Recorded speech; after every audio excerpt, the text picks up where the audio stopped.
Hi there, my name is Aaron Short. Welcome to my YouTube channel. Today is Monday, May 22nd, 2023. Hope you're all doing well.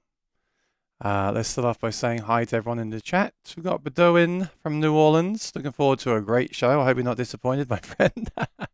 Kevin, hello from Southern Indiana. I'd like to go there one day. The Dr. McFarlane's in the house. And Bernard Smith from sunny Suffolk. Lee's here with the spanner, moderating today, as is Rosanna. Awesome. Patsy Smith and Dr. McFarlane says Bluegrass in F. I was just thinking I really should change that theme tune and that countdown screen to modernize it a little bit. So I'll see what I'm going to do with that. So how you doing? How's everyone doing? I'm going to tell you about my gear endeavors this week and my gigs. I want to talk about the gigs as well, of course. And let me know what you've been up to. Have you bought anything? You're looking at buying anything? Let's talk about it together and discuss pros and cons of what you're looking to buy. I've seen a lot of people this week looking to buy guitars, pickups, and things like that. So it'd be good to have that open discussion here with all our collective thoughts on it. Last week I showed you my Fender Strat that I heavily modified, and I wasn't completely happy with the action on it, so I went back and had the slots raised slightly on the three thinner strings. It's so hard, you know, setting up your guitar, and we're going to talk about this today as well. I've got some products to show you that I bought this week. Setting up your guitar is, excuse me, my allergies are bad as well. Setting up the guitar is like having a haircut, right? You must, like with the nut, you don't want to go too low. You don't want to go too high, because now I've had the strings raised. They do ring out truer and more purely, but they also have they're harder to play, obviously, because the string is higher. And if you go lower, the string's a lot easier to play. But if you play too hard or pick too hard, you're going to get buzzes and rattles from the frets. So this might be obvious to a lot of you watching, but when you set up the action on a guitar, you've got to set it up for you. And that's the problem with just handing it to somebody and saying, how do I set up, can you set up the guitar? They're going to say, how do you play? And you have to then really accurately describe to them. Like, I never like to tell people that I play heavy and hard with a pick, because I'm worried they'll set the action too high for me, and in my mind I want it to be lower. But obviously that's a disaster, because if you don't tell someone that and say you just play, like average volume, and they set it too low, you're going to get the buzzing and the rattling from the string on the frets. So this is really important, and maybe you can share with me in the chat what you do. In the past, a bit like having a haircut, I tend to just go in and say, get on with it and hope for the best. Usually I have no problems, but sometimes I will have the strings too low, and for my heavy style, they will rattle. And then the problem is, once you take a nut too low or a saddle too low, you really want to replace those parts completely. It's easier to lower a saddle and lower a nut by filing it than it is by raising them with shims and glues and things. That's okay. That's what was done on my Strat. Still sounds the same to me. But ideally, you want that done with a whole single piece of saddle or nut, right? So anyway, I decided to invest in some products this week. I really love the Music Nomad stuff. And I'm going to put a link to this over here in the chat, because Dr. McFarlane says you should learn to do this yourself. And I agree. I agree. But, I get mad sometimes because people say to me on my videos, you should set it up yourself. You should repair it yourself. The reality is, when you know how to do this stuff yourself, then that's great. I'm happy for you. But I don't know, and that's not really my strong point. But my strong point is playing gigs, making videos, giving my opinion on gear. I've always said, I don't know how to make a pedal. I don't know how to make a guitar. I don't even know how to set up a guitar or repair a guitar. There's some people watching know these things, and that's great, and I wish I did, and I'm working on it. But I don't even really have the desire to make new nuts and saddles and get that techie with things. And maybe I should, because I could get things more how I want them to be. I don't really want that. All I want to know is, how do I like the guitar to be set up? So this is a great kit. I've just posted a link in the chat. And look, it's really nice stuff. And it really is. It's called the Keep It Simple Stupid Kit. And it really is doing just that. So you get a few things in each box. So in this first box, you get a pick. And the pick isn't for playing the guitar. The pick is to actually, oh, hang on. You put this between the strings on the first fret. You see where that line is where it goes on the strings. Excuse my fingers, too much guitar playing. what that does is that mutes the low E string and holds it down. You could do the same thing with a capo on the first fret. And then you take the provided tool, which tells you which one to use. So this one here says low E and A for the guitar, electric guitar. And you just stick it between the strings and you see if it fits in there easily or not. And if it doesn't go in easily, it means it's too low. And if it doesn't touch the string at all, it means it's too high. Now, when I say too low or too high, of course, depending on your playing, if it just skims the string and slightly raises it, that's kind of average setup. And I like that. I like it there. Some people watching will want it lower than that. Some people watching will want it higher. But what this gives you is a gauge to figure that out. So that's the first one. So you do that first of all to see the relief of the neck, because I never could look down the neck and see the relief. And then you take this one, where you put it in, oh sorry, I'm back to front. This one is for the relief of the neck. The yellow one is you put it down at the first fret to see how the nut height is. And you've got one for the low string, one for the high string. And so you can measure those two things with these two. And then you finally get this ruler where you put it down flat on the fretboard and it tells you the height of your low E string and obviously your high E string if you put it on next to each string. So really, really useful. At least with that, you can tell where you're at and get a rough idea of where your guitar's at. And then there's two more here. I'll just show them while I'm talking about it. These are in hard cases. I guess you can buy these separately as well. This one has all the tools to adjust a truss rod. And if you go on their website and type in the brand of the guitar, it will tell you which one to use, which is really nice. So you can search for Rainsong, Cole Clark, Maton, all of those. Actually, the Cole Clark one I don't think works because it's not long enough. You have to get a special tool for that. But 99% of guitars you can adjust with these tools in here. So and it tells you which one to use on the site. So that's really nice. Really, really nice. I used that on my electric the other day. And then there's one more kit, which is a general toolkit. This one's an even nicer case, like a blue case. Look at that, really nice. I feel like I'm on QVC right now. I bought these, by the way. And I really think this was a great investment. This case is even nicer for some reason. This is just your screwdriver with all your different parts in it. I know it's blurry, but you have to take my word for it. So with this kit here, this 3-piece kit, which comes as a bundle for about 150 bucks off Sweetwater, you can do small adjustments to your guitar and check your guitar. So I use this to check the Strat, and it is now within that spec, that standard spec. I'm sure before the nut would be on the low side. Again, that's not wrong. It's just not suitable for me when I play so heavy. And of course, you're going to play heavy if you're used to playing acoustic guitar with the thicker strings and the higher action. And then you move to electric guitar, you're generally going to then play the same way. And that's not ideal for electric guitar. If you only play electric guitar, you might not. You might play very gently, especially if you play jazz and have excellent technique. You probably play very soft. And you might want the action lower. So my point here is there is no one size fits all. And consider this information because I was getting quite frustrated before, like not knowing where I want the action to be. It was a frustrating kind of thing. So if you've got any sort of interest in checking this out, check out that set, learn how to use it, learn how to measure things. And at the very least, get a guitar you love and measure it to see where that's at, and then use that as a guide on the next guitar that you work on or have somebody work on. All right.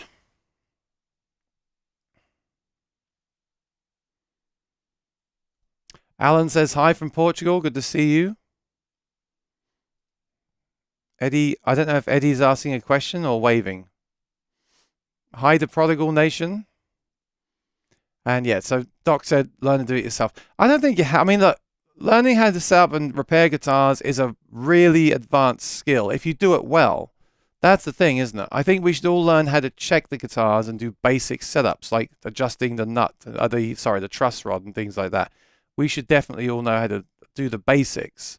But I mean, to actually repair cracks and cut the nut and sand the nut, I don't know. I mean, if you do it wrong, you can mess it up, right? Then again, some repair people can mess it up as well. So, I mean, make your own decision up about that.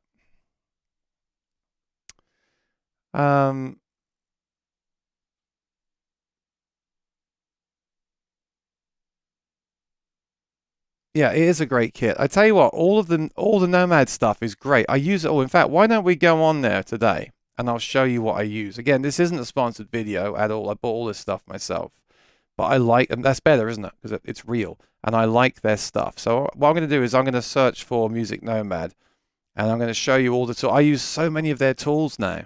It's crazy. So I'm going to show you all the ones that I use on the website. And then you can make your own decisions. Okay, floating head mode engaged. Good to see you, Pooh. How you doing? So this is the kit I just showed you. This is called the Keep It. It's not called Keep It Simple Stupid. It's called Keep It Simple Starter Kit. It really is simple. I tell you what, if I can use it, then it's simple because I really struggled with this stuff for a long time. I also feel like guitar setup for a long time has been, I don't want to say deliberately confusing, but it's one of those things that has been confusing, and I feel like Music Nomad and certain YouTube channels are attempting to make it more transparent and accessible. And I'd say Music Nomad the most with this kit. I really think it's excellent. So that kit there, which is the cost of a setup, really, an advanced setup in somewhere like a city, major city, I think is definitely worth it. Then you've got a instrument work mat. I don't have that, but it looks nice, and it's good to have a space to put your guitar while you're working on it rather than just on your lap. You have this cradle cube here. I did have one of those, and I never used it because I don't really have a space to lay a guitar down in the apartment, so I do have to kind of have it on my lap. So I never used the cradle cube. I use it as a pencil holder now. And in fact, that one there is another bundle that has the mat and the cradle. So that's where you rest the neck of the guitar on there when you're working on it. If you have a table where you can work on a guitar, I would purchase that pack as well. So I'd get both of those. And then you can buy the tools individually here, as you can see. There's a care kit. I recently bought the Lizard Spit fretboard, fret cleaner, polisher and cleaner, which works really well. But I'm sure that the Music Nomad stuff works well as well. What else do I use? Let me just go over the stuff that I actually use. I use this grip winder. I love this grip winder. This is so good because it really, it's rubber, so it doesn't damage the tuners when you spin it around. It spins really easily. It's really easy to hold, and it's comfortable. And I really, really like this. And also at the end of it is this tool built into it. This will tighten the tuners, certain kind of tuners on the headstock. And I've used that many times because, again, it's rubber, so it won't damage anything. So I really like this. I just bought 2 more of these, actually. So I've got one in each room and guitar case. I really like that. So I definitely recommend that peg winder, if nothing else. So microfiber cloths, actually, they're good value compared to some of the other ones that I've seen lately. I tell you what, I would happily buy all this stuff. I don't think there's anything here that I wouldn't buy. What else do I actually use though at the moment? I think, oh yeah, this one, string cutters. And you'll say, well, it's just a pair of wire cutters. Yeah, but they work really well, and you know,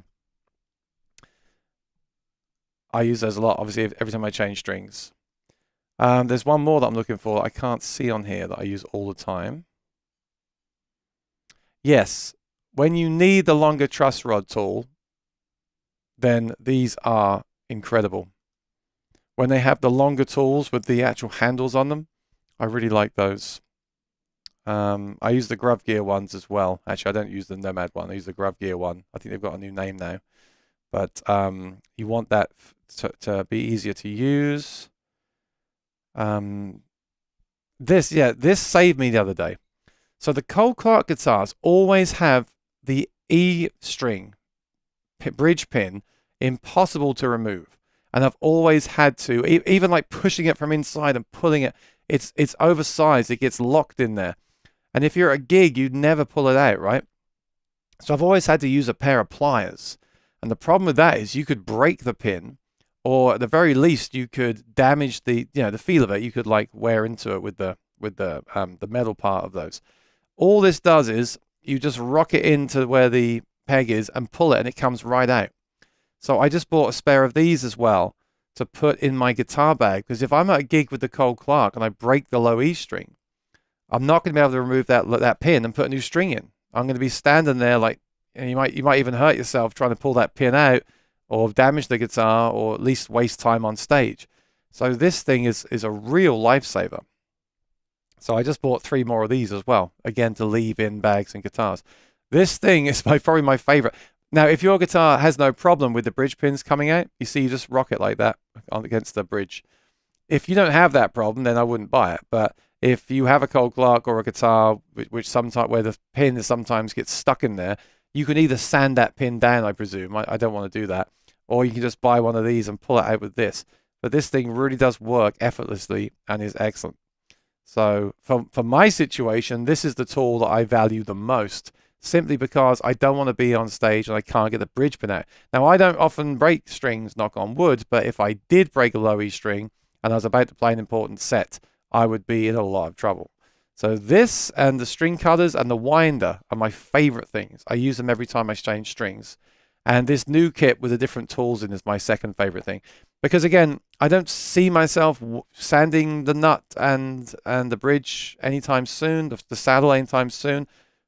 Although I have done that, you know, I have done it, but I'd rather let someone else do it. But at least now I can check on a guitar how the action is and decide if it does need work or not, and sort of diagnose any potential issues. So that's my little skit on that, and let me know what you think. Let me know if you use any tools like that or how you do these things, because sharing information is very valuable. But I will say, of all the gear that I ever recommend on my channel, these ones, if you play the guitar, are essential, because we're all restringing guitars, right? And to make that process as streamlined as possible is a good thing, in my opinion. All right, let's come back here. Any questions? If you've got a question you want me to read out, do put a Q there, okay? So I can see that I want to address it today. Otherwise, I'm only going to show certain messages on the screen. So same thing, I can do the basics. If I want it real good, I go to my Luther. Yeah. And it also depends what you're doing. I just put the D'Addario coded strings on the Cole Clark, and coded strings tend to have more tension on them than uncoded. And what happens is that actually messes with the neck of the guitar. So I put them on the Cole Clark, and I noticed the action change, or the neck angle changed, which was making certain strings not play as well as they were before. So I had to loosen the truss rod to compensate, because the strings have more force on them, so they're pulling the neck more. And this might not matter so much on maybe a carbon neck, but on a wooden neck, the whole neck is being pulled up into more of a U shape. If you imagine it's like that, and the strings having more tension, pull it more like that, right? So you have to loosen the rod to get it to go back to how it was. So jury's still out on these coded strings. I do find them useful for gigs where you want the strings to last longer, and they seem to always have a little bit more tension on them, and so you need to adjust the truss rod. That's not really something you want to take to your Luther, right, to have done, but that is definitely something you can do yourself for sure.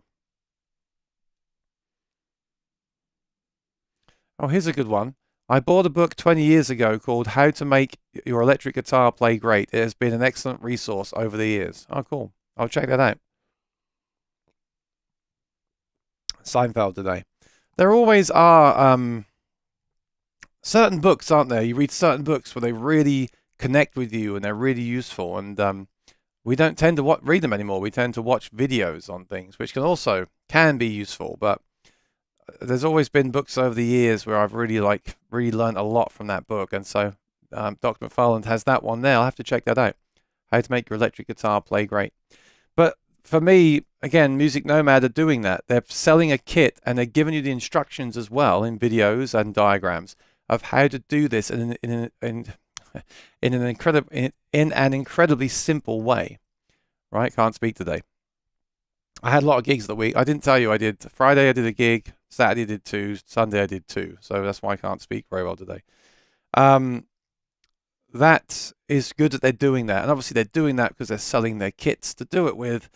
But it's one of the first times personally I've actually been guided through how to check these things with the tools in real time and really felt comfortable and really understood what I'm doing. So I really think they're doing a great job with their stuff. Pooh Ninja, I thought I was going to have to put you in timeout for a second there. So I shall read your comment for you. The Music Nomad nut lubricator is great. Love the little applicator. I have used that one before, yes. I've not had much success with that stuff. People say when you have a guitar that doesn't stay in tune, you need to lubricate all the places where the string touches. But so far, that for me hasn't made a massive difference. I guess it depends on the guitar as well, right? The string cutters may be better than wire cutters. Wire cutters designed to cut plastic and copper can be easily damaged when cutting wire. Yes, I agree. Those string cutters are great. And of course, they also match the rest of the set. But I mean who cares, right? But they certainly work as expected. Tim McKnight fretboard revival is excellent too. Yes, so I didn't mention cleaning the fretboard. That's important as well. Some people use lemon oil. In the past, I have just used a very slightly damp cloth just to get the dirt off the fretboard. But it's important to clean and condition the fretboard too. Alan has a good point. The neck shouldn't be completely straight. It must be a little concave, very slight U. Yeah, so you want to straighten the neck and then have a little bit of relief in it. And of course, if you play bluegrass or really heavy, then you want more relief in it. So what that does as well, I love the diagrams. I love it when people do diagrams of things. And I don't have a way to show you that right now. But basically, if you think of a ruler and when the string is on there, you want it straight, right? But you want that little bit of a relief. So you want to turn to the left slightly so it just has that little bend in the neck. And that gives you more clearance of the strings when you're playing. It really makes, when you think about it like that, and forgive me if you're watching and you know this stuff, I apologize. If you're new to guitar, you probably don't know this stuff, right? It gives you the clearance of the strings. So if you play really heavy, you want a bit more of that, right? If you don't, you want a bit less of that. You could have the neck completely straight. Because the other problem is when you mess with things too much, you can throw off the tuning and the intonation of the guitar. So I think ideally, if you had light, perfect technique, you would have the neck dead straight, right? Maybe with a touch of relief. But the thing is, when you do play heavy, you can't have that because the neck, the strings are going to buzz against the fretboard. So if you do play heavy, you see people with a lot of relief in the neck. And you also see in forums people saying that is not the action, right? The action is adjusted from the nut and the saddle because that's where you raise the string up. If you think about where the string starts at the saddle, you can set the height of your saddle, right? So up and down on the acoustic. And then the nut, you can sand down as well. So that's where you set the actual height of the string or the action. The neck relief is just neck relief. But I do believe that neck relief kind of equals action because if you add neck relief, you can, technically the action's higher because the strings are further away from the fretboard and you can play harder. But again, it's this big trade-off of like what is too much, what is not enough. Now again, the great thing with this kit that I showed you earlier is that it will tell you that. You know, some people sight down the neck. I could never figure that out. So this will actually tell you, again, you put a capo on the 1st fret, you hold the 12th fret, and this is all in their video. And then you put the tool here for either electric or acoustic. So I would choose acoustic guitar. There's 3. There's acoustic, electric, and bass, right? So this is acoustic guitar, and it says on there 6th fret. So you just put it down in the 6th fret between the string and the fretboard, and that will tell you if you've got enough relief or not, because it's measuring the distance between the string and the fretboard. And it even tells you on the tool, it says right here, it says, is it touching it? No, it's not touching it. And then it shows you which way to turn the truss rod. So to the right, because you want to bring it up closer. Is it lightly touching it? Yes, there's a smiley face. Don't do anything. Actually, I just realized this is on here. And is it medium to high? Then you turn it the other way to bring it the other way. So it actually tells you what to do on the tool as well as on their videos, which is really nice. And also there's another instruction here too. With the instrument in tune and in the playing position, use the pick capo. That's what this is. So this is just a capo. It's just holding the string down when you stick it between the strings. So you could just use a capo as well. With your finger, hold the low string against the 12th fret. So you just press down on the 12th fret with your finger. And then you slide the gauge between the low string and the 6th fret. And then you do what it says on the tool, which is it touching? No. Turn it to the right. Is it medium to high? Turn it to the left. Is it lightly touching? You're good to go. So that's like a general setup. And then from there, you can decide what you like and what you don't. This really helped me this week. I was getting quite frustrated, like not really knowing where the guitar was, and now I have a way of measuring where the guitar is, and then I can figure out from there what I like and what I don't. Now, to really fine tune and dial in, you might want a Luther to do Guitar Tech, whatever, to do that, but at least you have a visual guide. You're not just guessing, and you can, because you can feel it as well. You can just not guess, but you can feel the guitar. You can probably tell if you've got too much relief of the neck by the way it feels. But this gives you an actual measurement, and a bit more scientific than that, if you like, you know. So I'm all in for that. I'm all into that. I don't like when people tell me just to do it all myself. That's too much pressure, and I would just not bother. But if you do play guitar, I would definitely recommend this kit that I showed you today. Start, I mean, some people don't even restring their guitars themselves, right? Start restringing yourself. Learn how to do that well. Start measuring the guitars that you find play really well so you know how they're set. And then if you do get a new guitar in the future, use those measurements. You could even then tell the Guitar Tech that they're the measurements that you want, just in case they have another idea for you. And you should be good to go, bearing in mind that all guitars can feel and play a bit differently.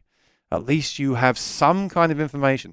So going back to the haircut thing again, it's better to go in there with a picture of a haircut you've had before and say, I want this haircut, than it is to just go in there and say, make me look good. And that is the equivalent, actually, of what a lot of people say to Guitar Techs. The Guitar Tech will say, so I'm going to set this up for you, right? They'll say, yeah, I just bought this. It needs a setup. Okay, so how do you play? What do you want me? How do you want it set up? Most people, which is quite funny, will just say, I want it to play. I want the action as low as possible without any buzzing. But that's such a crazy. That's like saying, I just want a good haircut. Low as possible without buzzing. That doesn't tell the person how you play, what style you play, how hard you play, what kind of pick you use. Do you play fingerstyle? Do you play rhythm? Do you play both? Do you play lead? You have to give them, if you can tell them measurement numbers, or at least show them how you play, then they can set up for that. You can't just say, and I heard someone say this on a video the other week where they sell guitars online. They said that customers will say, just make it as low as possible without buzzing. And that's really not very helpful. That's what we all want, right? But we all play so differently on such different guitars with different strings and different picks that we can't possibly know what that is. So we have to be able to tell somebody, in the same way you tell them what haircut you want, you got to tell them what you want from the setup of the guitar. And that was my problem with my Strat recently, where I had the nut raised with the glue compound. Because I didn't tell them before I want it slightly higher, because I play hard, they set it up for a player that might play with a bit better technique than me, and therefore it's too low for me. So I could have avoided that if I'd said from the beginning, don't forget that I play pretty aggressively, and these are the measurements that I often have on my, I usually have on my guitars. Yeah, so. I need a break from talking. I'm going to read your comments.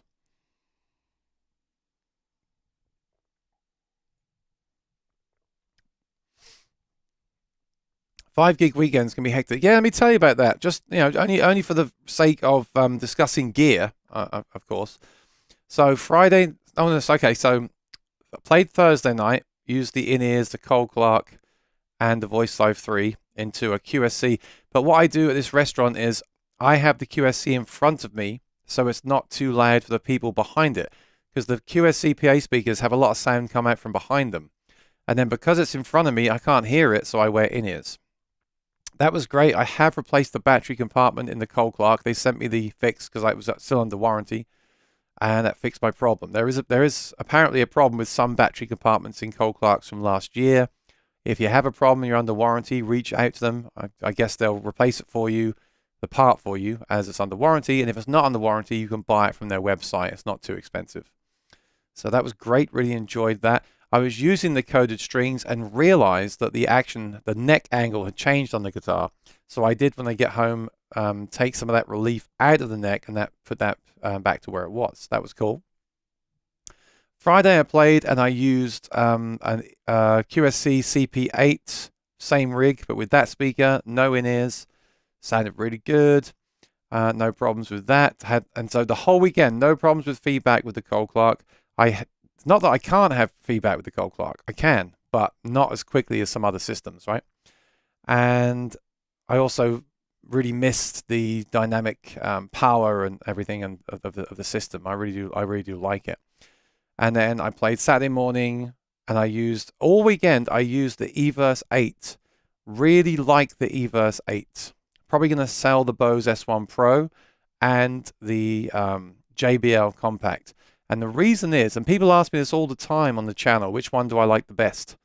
Now, this is all subjective, but the Everse 8, I disagree with many comments where they say that this will do a full gig. For me, it won't. It won't do a noisy bar. But for a listening room or a room where there's 20 people walking around and there's not too much noise, it does have a decent amount of volume. It really does. And it would do a bar. It would just kind of fight to get through it, but it would do it. You have the app, and so you don't have to keep bending down to make changes. You can make the changes from the app. The app is well made, very responsive. The thing weighs 15 pounds. It's just, for me, it ticks all the boxes. It really does. It's a great system, and I must make some more in-depth videos on it in the future. But I've been using that a lot lately, and I really do like it. Again, it won't do everything. I wouldn't get it if you're doing wedding bands or noisy bars, but if you're doing kind of coffee shops and outside and kids parties and, you know, yoga lessons and, you know, things where it's not going to be crazy fighting for volume, then I do think it's a great system. And that was a great rig. The Cole Clark with the Everse 8 going straight into it was a great rig for the weekend. I used it all weekend. And then at night I did a country club where I was inside. I could have used the Everse 8, but I used the QSC 8.2, but it was at such low volume. I could have used the Everse 8 if I wanted to. And then Sunday morning again, kind of background music, and then like a family event in the afternoon. All Everse 8 worked great, still got battery life in it. Really good, solid system. And that's what I'm looking for lately. I'm looking for solid systems. Not necessarily the fancy ones, but the ones that just they just do the job, you know? They get the job done. There's no weirdness. That's what I like with gear, for sure. Lee has a great point. Play your guitar in front of your luthier. Yes, exactly. In the past, I've just dropped off my guitar, right? And then gone back to pick it up. And they've set it up for how they would generally set up a guitar, which is generally okay. But there's nothing like actually playing for them. You know, just play, and obviously play how you play. Don't get nervous and kind of play light or worry you're too loud or something. You have to play how you play. Play a bit of a song that you play. They have to see how you can be playing that guitar most of the time. I agree. I purchased the LMI electric string action measurement tool. Oh, that's cool. Yeah, I bought a lot of stuff from Stuart McDonald lately. I bought all those upgrades for the guitar. And the thing is, I then realized I'm wasting lots of money on shipping, so I joined the Stu Max. And now I get free shipping, but now I've bought most of the stuff. But anyway, Stu Max is worth getting if you're going to start buying stuff from there. But then I was a bit annoyed the other day because they did a discount. If you spent $150, you got the Stu Max for free. So I wrote to them and said, look, I just paid for this a few days ago. This seems to happen all the time lately. All these companies are doing these promotions all the time. And you buy something and a few days later, that thing is now free. Kind of frustrating, but they did give me a $25 credit for a future purchase. So that's good of them to do that. But why is everyone doing that now? Everyone is doing these things where they like, tomorrow it's 50% off. And then the next day it's 75% off. And then the next day it's 20% off. And the next day it's free with this. And the next day you get a free car magnet. It seems to be happening all the time. And it can be frustrating for the customer. But I would like to try that LMI electronic string action measurement tool, definitely. But the ruler works great too. It does. I also have calipers to measure the nut and everything, and the fretboards. And they're obviously electronic. Electronic is better, I agree. But the ruler does work very, very well. Jonathan, how you doing? Are you new here? Good to see you, buddy. Have you ever used a compressor with your acoustic? Let's talk about this then. Any acoustic players here using compressor pedals?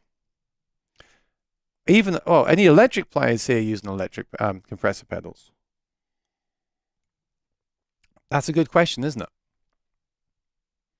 So I feel like it's a good idea. So if you don't know what a compressor does, it takes the loudest part of the playing and makes it quieter, and it takes the quiet part of the playing and makes it louder.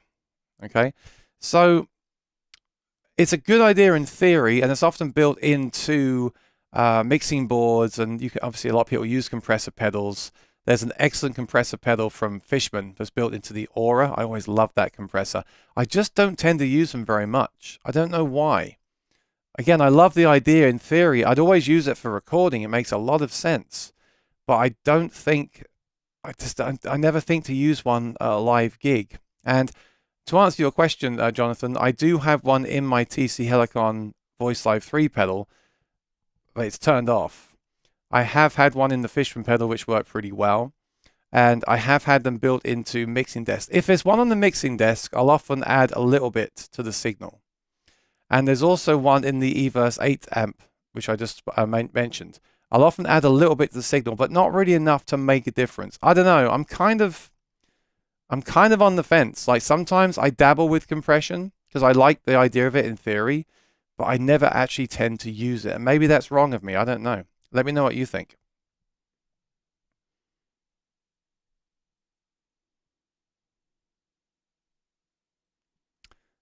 Millimeter is easier than inches. Yeah, it's actually got both on there. If you look on both sides,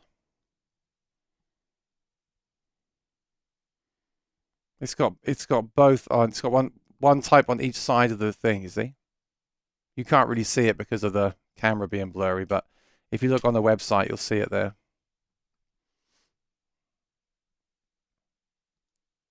My luthier is a player and knows how I play, and I tell him if I'm doing something different. Yeah. That was my mistake with electric guitar. But then again, I always go to the same luthier. And I think over the years we've had the conversation, we've had the comments that I play heavy. So, you know, it is what it is. He raised it up and it's fine now, so it's fine. Yeah, no one uses a compressor with acoustic guitar. And I also wonder how many people use a compressor with electric guitar. I feel like it's really for certain players and certain styles. You know, some people swear by them. Some people that play funk absolutely swear by a compressor, and some people just don't like them. And then people like me just kind of dabble with them now and again. I really like the ones in the digital pedals because in the digital pedals they often have a graphic on the screen, and that graphic shows you when the compressor is kicking in and when it's not. That's really helpful. Otherwise, you've got to listen to when the compressor's coming on and going off, and that's not really very useful.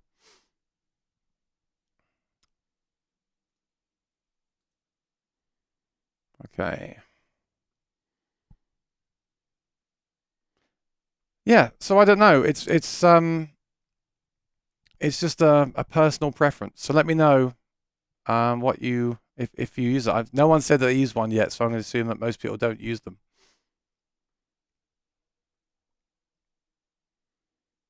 Communication with your luthier is key, and paying them on time helps as well. Yep, I agree, and I always do that for sure. Yeah, it's a big thing, and that got me thinking lately as well about when you're buying a guitar. Um, it's not just a case of buying a guitar and having it shipped to you and playing it and enjoying it. There's so much to do with setup, you know. And even the Sir that I got back a few weeks ago when they repaired it for me, like the nut was all messed up. They hadn't set it up. So part of a setup is to also file the nut so the string goes through nice and easily. It was binding at the nut, and that is annoying, especially when you're paying that kind of money for a guitar. And I just put another. I don't like complaining, but I feel like I feel like I'm a journalist doing this. I have to report the information. I just put the video up of the tuning issue I had with that guitar as well. See, I'm very aware that I might just look like I'm crazy and just complain about every small little thing. But when you spend that kind of money and you make these YouTube videos, I feel you have a responsibility to put these questions out there. So I'm not looking to kind of badmouth products ever, but I just want to know. So like with the Sir, I have to tell you, like I got it back. They did make me a new neck, didn't charge me anything, which was really good of them to do. And they didn't file the nut. So then I thought, well, I've now got to take it and have that done.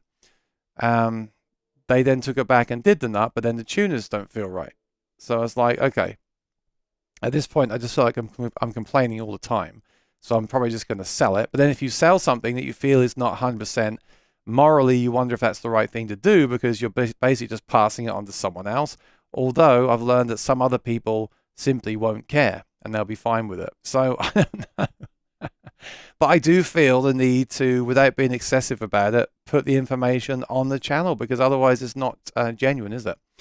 So that's the thing. A lot of guitars can show up and need work on the setup. It can be a frustrating thing if you don't know how to do it. You might even get a guitar where you don't know how to set it up and you can't set it up. I remember when the Martin Modern Deluxe guitars came out, I got one of the first ones that came out, and it showed up and needed the truss rod adjusting, and they switched to a smaller truss rod size. They went from 5mm to 4mm, and I didn't have the tool, so I couldn't adjust the neck, and it was so unplayable. Because let's also make this clear as well. It's not only about the guitar being set up at the store or by the dealer. It's also about how it arrives to you. It's a piece of wood, and this is one of the problems I have with the whole wooden guitar thing.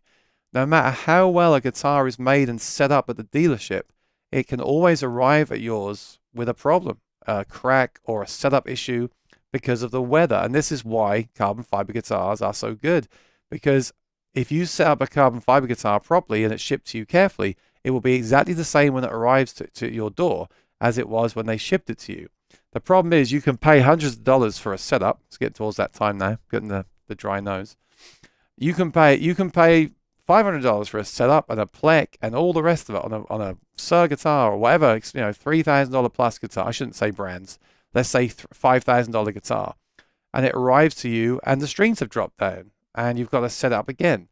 Sometimes they don't even give you the tool to do that. And that's why a kit like this Music Nomad is so good, because you can go in there and make those adjustments yourself. So that's just a fact. That can be a frustrating thing about buying instruments, and one of the reasons why you shouldn't get too excited about buying a new guitar, because often that can be part of the experience, right? How often have you opened a guitar and played it and it just plays perfectly? You haven't had to make any adjustments at all, and it's stayed that way for the next 12 months. It doesn't really happen. I'm sorry to be a party pooper, because we all like buying stuff, right? But problems when you get them are simply annoying as a very annoying thing, right? That's just the way it is. So, not sure how I got onto that topic, but there we go. Let me come back to this question about compressors.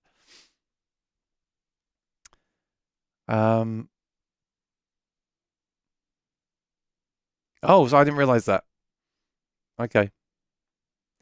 I've been off. I don't go on Facebook too much these days, and I've stopped adding people as well, because I kept getting questions out all the time on there. I just tell, not being rude, I just tell people now, like you are, I really appreciate it. Come on the Monday show. The reason I go live on a Monday is to talk about all the gear things, the questions, because at one time, recently, I was getting questions every day through social media. Like, I don't mind necessarily answering them, but I'm not saying that I get so many that I can't answer them all. But the Monday is where I can answer them, and we share the information together with other people and learn from each other, right? If I just send a private message to someone, well, it takes me a lot of it does take time away from my day. And also that's only being sent out to one person. Whereas on this show, we can talk to everyone and get information out to everybody. So I hope that makes sense. And I appreciate you doing it on the show, Jonathan. So, just recently bought one for my board that doubles as an electric board, but I've found with compression on acoustic, the key is to use it sparingly. I think the thing about effects in general is to use them sparingly, unless you're doing ambient style music, right? And I think with acoustic, you're right, that becomes even more important. On acoustic, you don't want too much reverb, delay. You want everything to be subtle. You really want to hear the acoustic, don't you? When you play an acoustic gig, especially on your own, you just want to hear the acoustic guitar. And that's why we look for these good quality pickups for the guitars. So then you always want a little bit of reverb, a really nice little bit of reverb on there to make the sustain and the guitar sing out longer and fill some of the dead space. And the same with delay. So with compression, do you really need it? Well, obviously on recordings, they use a lot of compression. And I would say a little bit of compression, like you said, used sparingly is good. definitely. Again, I always loved the Fishman Aura compressor. That was a great one knob compressor. And a lot of mixers now have them built in with all the settings. I don't really want to play with all the settings so much, but I just wanted to yeah, the one knob ones are great. You just turn it a little bit, compresses it a little bit, and you're good to go. So that's just a personal thing, but I think it's good you've got one and you can use it on both. And people also use parallel compression as well, where they'll have some of the dry signal mixed in. Does your compressor have that? So this is something else you would do in recording. You would compress the signal on the one recording, and you'd copy it and not compress that one and blend that in a little bit. So some compressors have a mix control. So what you do is it's basically just mixing back in the uncompressed signal. Does this make sense to people that are watching? Because I never know how much people know out there. And I'm sure we have people watching that know all this and more than I do. And some people that don't know what I'm talking about with compression at all. So that's why I try to recap what these things are. That's why I said compression just squashes everything basically. It makes the high notes a bit quieter, the soft notes a bit louder automatically. And yes, you can compress the whole signal, or if you've got that mix control, you can blend in some of the natural sound to get the attack back. It seems a bit weird that you would do that, but it does work. It gives you some of the clarity, as much of the clarity back as you need. And that works really well with acoustic guitar. But like I said, I do own a compressor, but I only put it on the board occasionally, and I have one in the Voice Live 3 Extreme, and I don't really tend to use it. But that's just me, and maybe I should experiment with it some more. Prodigal Nation has the built-in compressor in the Session DI. The Session DI, that's interesting though, because their compression isn't that multi-band compression? So that's not necessarily the same, working the same way that Jonathan's is working. But yeah, it does achieve a similar result. All right, Alan says, we're going to talk about Cole Clarks. Good. I'm really digging the Cole Clark lately. And I was just thinking just today, I'm getting fed up. I don't want to, I posted that thing today, like, is this normal on the Suhr guitar? I'm not looking to fight with people, I just want to know, I want to get a consensus of what people think before I sell that guitar, because I'm going to sell it. I don't want to deal with something. If I have to keep sending a guitar back to have them tweak it and it's not working for me, I'm just going to sell it and move on, because life is short, right? And I'll just get something else. But having said that, like, I want to talk more about what I use. I really love the Cole Clark for my gigs.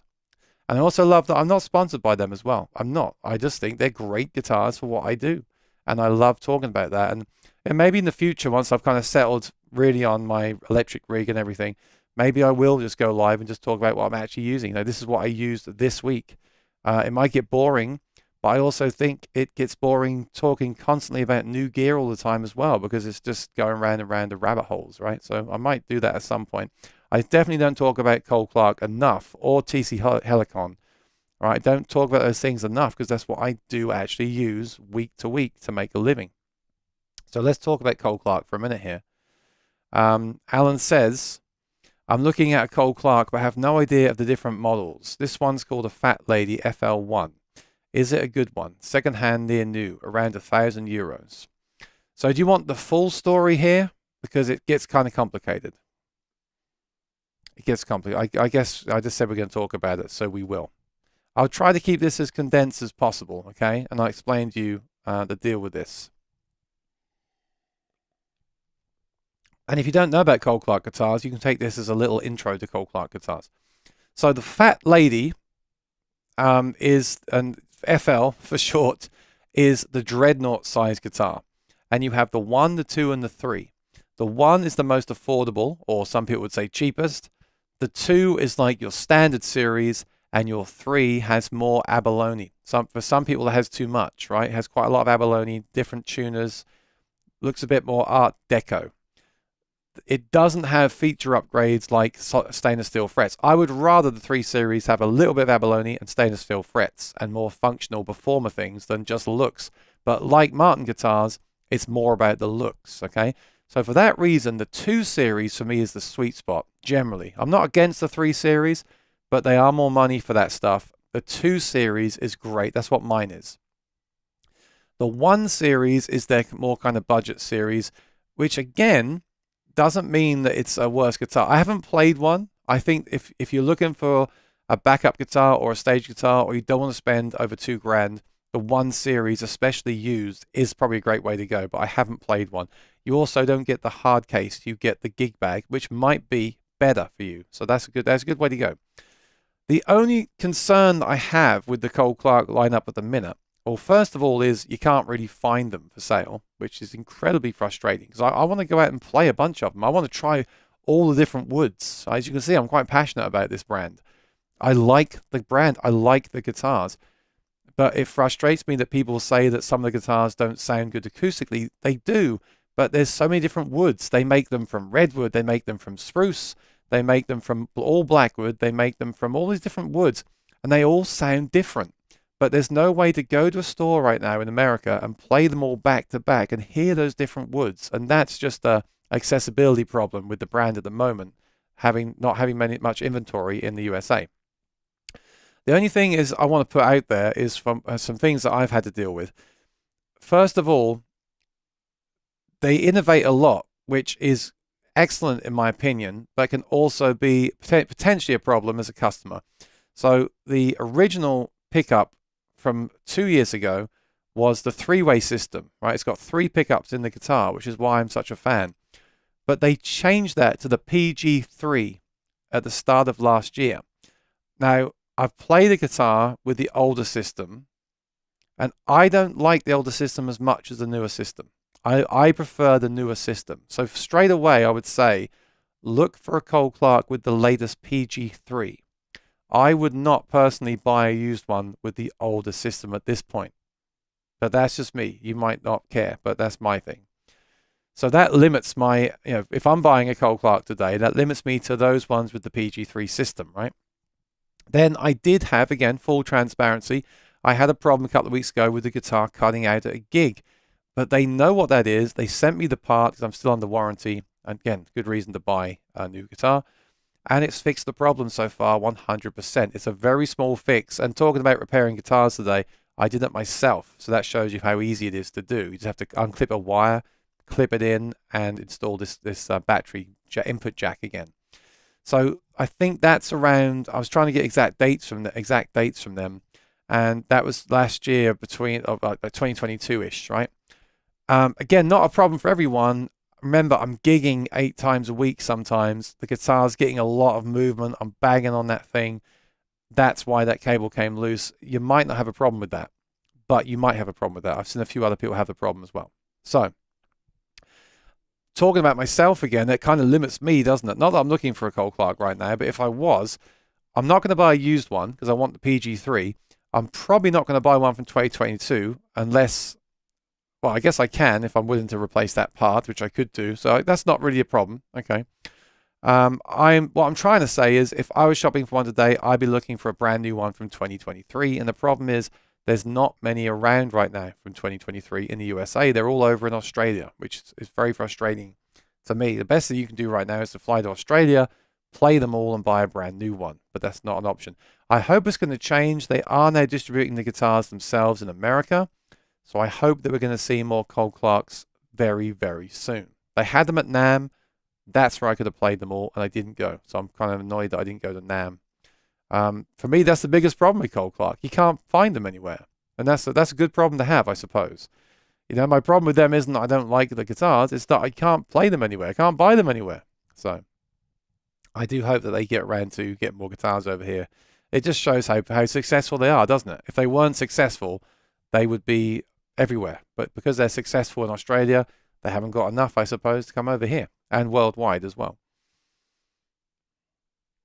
So does that explain it to you, Alan? The Angel is the medium size, which is what I have, like a GPC style. The Little Lady is the travel guitar, and the True Hybrid is the hybrid electric acoustic guitar. And the Thin Line is a thinner Angel, so a thin line guitar. If you like dreadnoughts, get the FL1, yeah, okay. And if you like smaller body guitars, get the Angel 1. If you can find an Angel 2 or FL2, I would get those. But if you want to get around €1,000, I would go for the 1 Series, yeah. And try to find one that has the PG3 system. And the way you can tell that is that it has a battery LED and a button called the FC button. Actually, not all of them have the FC button, but they all have the battery indicator. If there's no FC button, you have to get a different plate for it. The FC button is hidden underneath, but you don't really need the plate because I always leave that button in anyway. So you can just leave it. You can take the plate off, press the button in, put the plate back on. You're good to go. See what I mean?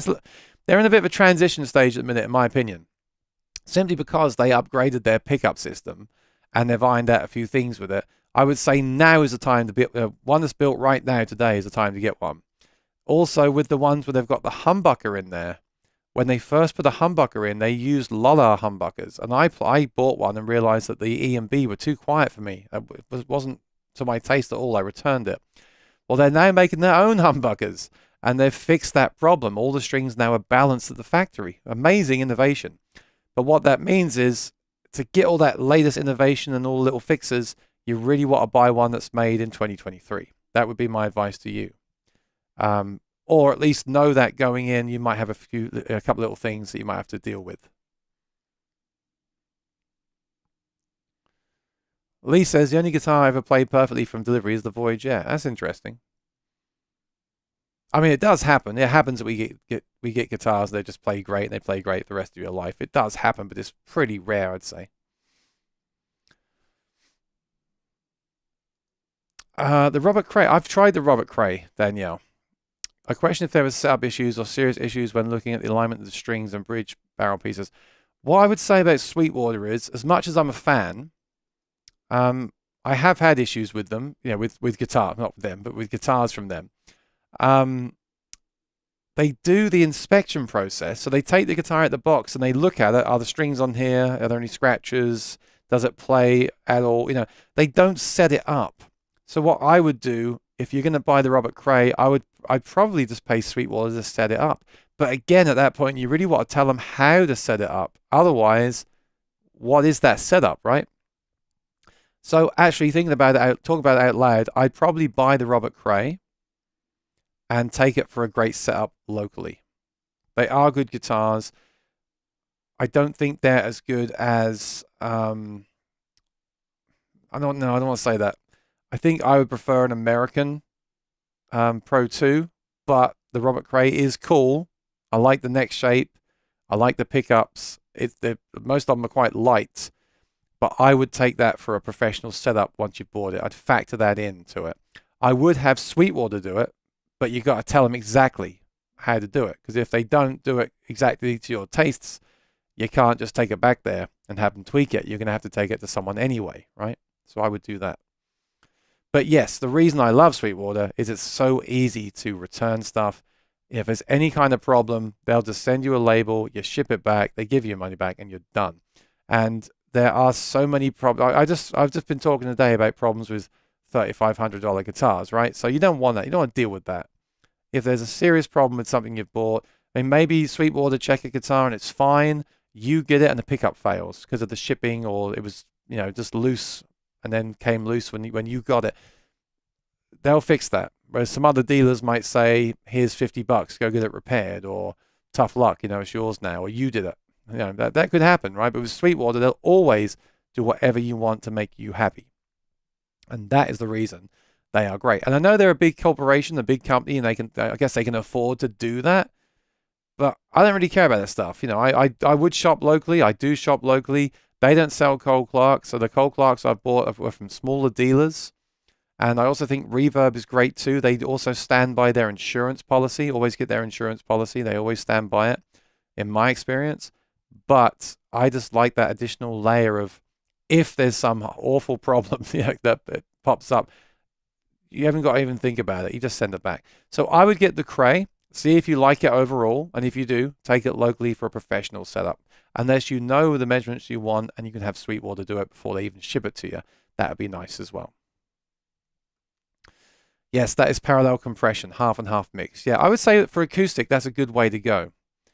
With all effects on acoustic, it's a good idea to use parallel effects, right?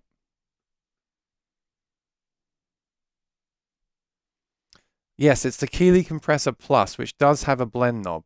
I didn't know that was how the blend knob functioned. I'll keep that in mind at my next week. Yeah, definitely. That's exactly it. And that really is useful on electric and acoustic, but particularly on acoustic, you want to use that blend control. I would try going up to 50% and then backing it off to where you think it sounds good. Another question. Okay. I own the Voice Live Play and bought it mainly for the chromatic pitch correction setting, which I leave on at 30%. I know pitch correct is controversial, but I find it tends to be nice when playing 4 gigs a week, 3 hours each, and have a little relief to not always be thinking about spot on pitch wise and having the pedal help the extra 10%. I have mine on as well. You know, shock horror. I have mine on, but only about 15, I think 15 or 20%, because the Voice Live 3 Extreme also has global pitch correction that uses the guitar chords to do it. The problem is, if you have it on too much and you can hear it, if you can hear that at all kicking in, it's a big no-no, because it makes you look unprofessional. It makes you feel bad. You know, I don't. This is a whole topic here. I don't see it as a bad thing, because the way the TC Helicon pitch correction works is you can hear it working. It's more of a tool. So when you're singing the notes, so basically you're singing and the pitch correction is, you're singing on tune, pitch correction is on tune. If you go sharp, and the pitch correction will bring you back down again, but you hear both signals, but you hear both signals as a performer, because your voice, your actual voice is coming out, right? And you're hearing that resonating in your head. And then the pitch correction is coming out the speaker or your headphones. So you can hear that weird phasey sound, and then you can, it is correcting it for you, and that's coming out the speaker. But as you hear that correcting it, you can adjust. It's a really good learning tool, and that's why I don't consider pitch correction cheating. It's a great learning tool, and it should make you a better singer in the long run, and I think that's fine. Should we need it? No, I think we should practice more and work on pitch and technique so we don't need any kind of auto-tune. And if you use too much, it can kill a performance for sure. But I don't think running about 20% through there is a bad thing, especially if basically it's a warning, isn't it? It's like, it's starting to go phasey. I'm flat. Okay, let's get back up there. Okay, good. So I don't think it's a bad thing. It's a bit like when I use my chromatic tuner, my Peterson tuner, when I'm practicing my bending on the electric guitar. You know, I always look down just to make sure I'm bending right on pitch. That's not cheating. I'm just checking. And that's what auto-tune is. You're just checking. Now, auto-tune that basically takes the signal and completely tunes it and polishes it and completely changes the performance. Or they tend to sound robotic. And if they don't sound robotic, yeah, maybe that is cheating. Like if you're relying on that kind of control. It's a bit like Photoshop, isn't it? If you're using Photoshop to take out one of my moles, that's fine, right? That's just one. I want to take. I don't like this mole. I'm going to take that out with Photoshop. Okay, that's fine.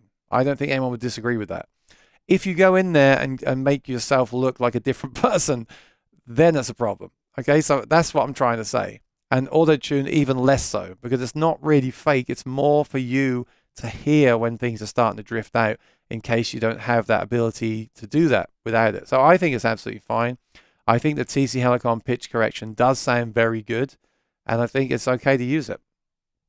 But I also think if you believe you have a problem with pitch, and I believe I do sometimes go sharp, I have been meaning, I'm always meaning to sit down and practice my songs at home with just the microphone acoustically and check that they are as good as I want them to be. I think it's important to do that and then to use these tools for the extra 10%. I do believe that as well. So as a tool, yes, I think auto-tune for a singer is fine, but some people might not agree. And some people, some people don't even tune their guitars. Some people think a guitar should be slightly out of tune and the voice should be slightly out of tune. But that's a personal decision. I find the hard tune function is not usable though, as it is not exactly, yeah. You shouldn't hear auto-tune. You shouldn't really hear, it's the same with effects on the guitar.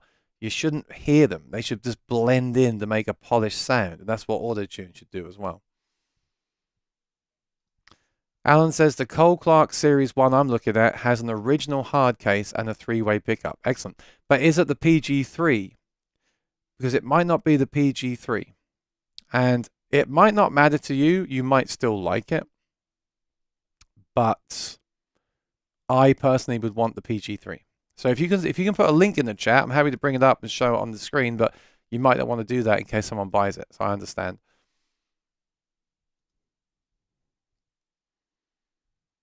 With the Robert Cray, what looked odd to me was the alignment of the strings left to right, not height, not intonation. I mean, they have pictures on Sweetwater, so maybe you can find one that looks differently. Looks different to that. Let me see if I can find one on there now. And also, I will say this. Sometimes the pictures on Sweetwater make things look a bit weird like that. I've seen it myself, where strings can look weird. Not just Sweetwater, but any picture of a guitar, things can look weird. Sometimes it's just the way that picture came out, okay? So... oh, they got 3 and they're kind of heavy. I've seen them down as low as under £7. The ones they have is £7.9, £7.14, £7.6. So I would definitely go with the lightest one if it was me. It's amazing. It never ceases to amaze me how much a guitar can fluctuate in weight. It's really crazy because often the hardtail Strats are really light because there's no tremolo system. But then again, there's more wood. So it kind of evens it out. But generally, the hardtail Strats will be £6 something, which is really great. I love that. And then you see one here, like there's one of these guitars is £7.14. It's like, well, that's £1 heavier. So what's going? That's just in the wood. And some people say, "Oh, that sounds better if it's heavier. It might be a nicer looking piece of wood." But I personally prefer the, I prefer the lighter guitars myself. So I wouldn't worry too much about that. What you're saying, and what I would do is I would buy one. Okay, going back to what I said earlier, I would buy one, take it to the local guitar tech. Say, right, first of all, can you check it over? Is there anything weird going on here? And they'll say, no, it's fine. Okay, set it up. Yes, there's something weird about it. Okay, you could return it. Okay, so that's what I would do. And that's, again, a reason why it's good to buy from Sweetwater, because you have that kind of luxury. And I think they're okay with that. They have a silver one, which is £7 and 1 ounce. That's nice. I don't know. Some people don't care about weight. Some people want a heavy guitar. I like light guitars. I don't want a guitar that's like a feather, but a guitar that's like £6.14 for me is cool. I mean, especially when you're traveling on the subway and standing in for a 3-hour, 4-hour gig, it's a nice thing. Then again, people play Les Pauls that weigh £10 for 3 hours and don't care, right? So that's another personal. All this stuff is personal decisions, but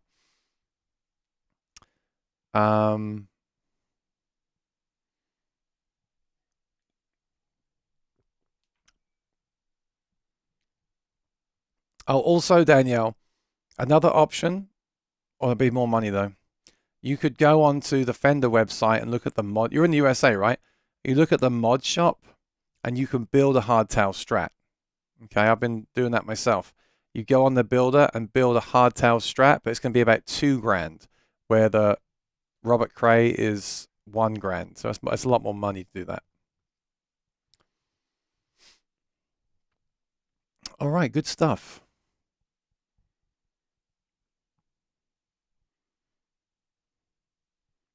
Yeah, so I guess I've had again, talking about guitar setups. I've had kind of a lot of niggles lately with the Cold Clark. I had to replace that part. With the Sir, the tuners don't really make me very happy.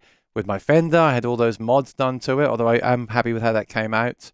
So I guess the moral of this story is enjoy what you have while it's working. If it doesn't work, try to fix it yourself. If you're not sure, have someone do it for you. And remember, going forward, buying a guitar, that it's not all joy. There can be work involved when you buy a guitar. Even on the really expensive ones, you might find something that you don't like and you have to fix it and take the time to buy a part and install it and have someone tweak it.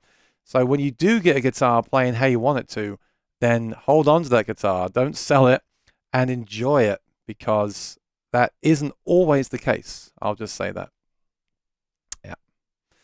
All right, so thanks for watching today. I appreciate it. If you're new here, please subscribe and ring the bell. Slowly climbing up to 15K. That's partly my fault because I haven't posted many videos lately. I apologize. I've been busy gigging, which I'm very good. I'm not going to complain about. I love doing the gigs. My favorite thing is to do a live gig for sure. But I do have videos coming. I've got so much stuff you haven't even seen yet. I'm going to put in videos before I either sell it or whatever. So do look out for that. Still got to do the Fishman pedal videos as soon as possible. They're the next on my list to do the Fishman. And by the way, the Fishman pedals, they all have that direct sound. They all have the direct sound going through as well as the sound of the effect. And that's because they're made for acoustic. So often with acoustic recording and pedals, they do have that dry signal blend available. And that's the reason. Thank you, my friend. I appreciate it. Like I said, if you're new here, subscribe and ring the bell. Turn on notifications. It will tell you when I'm going live, so you know, or post a video. So the only schedule I really have right now is Mondays, every Monday at 4 o'clock. If you subscribe and ring the bell, if I do post a video, I'll go live during the week because something big's happened, then you'll be notified about it. So please do that, and please share this with your friends. Go back and watch some old videos. I'd really appreciate it. It's all helps me out a lot. And I look forward to seeing you again next Monday at 4 o'clock. Thanks to Rosanna for moderating. Once again, we'll knock on wood and say no trolls lately, but you never know when those trolls are going to come into town. So I appreciate your help with the channel. Yeah, good night, everyone. Take care and be well. I'll see you next week. Bye-bye.